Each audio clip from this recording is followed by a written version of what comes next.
यही पैसा तो तोर बार बढ़िया बढ़िया बढ़िया लागे ले हो तो फिर तो रोड वाल देखे सही बात है ना। पर सुना बता ना जब कहीं समर पकड़ के बाजार में आई थी ना तो हमार धमनी वाले तोरा मन में का के बताओ काकी थी नहीं डरो भाई आप मन के जोरदार हल्ला होना चाहिए नहीं डरो मजा आते ही मजा आई क्योंकि आज शुरुआत है धीरे धीरे मजा आएगा कबर की खाना भी जल्दी बन के तब मजा आते शुरू लेते तबे समाप्त का नहीं करेंगे वही बात है ये टीवी पसंद है कि नहीं है कतिक जन का पसंद है भाई वो तो चाहत लगता है तबे तो जब कहीं बाजार जा पर हम मटक के लिए ना तबे तो हमारे टोला में ला के जा कैसे रहेंगे तो मटक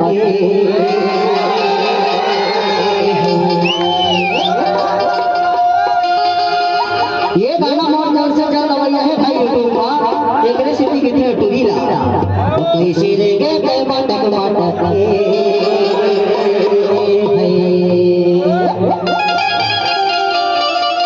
कैसे देखे तो पलट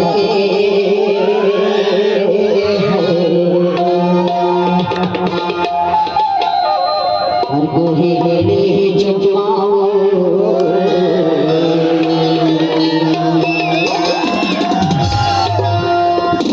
हर कोई ले ले चुमारे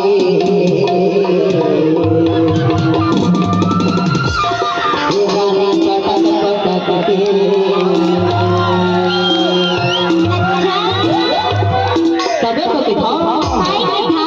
कैसे रहेंगे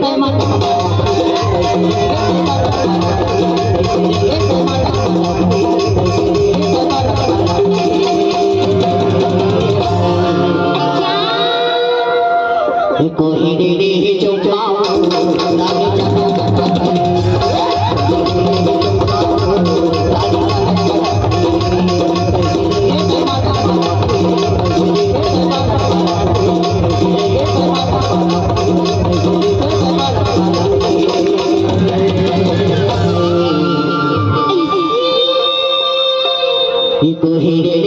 चुपाओ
पर सुना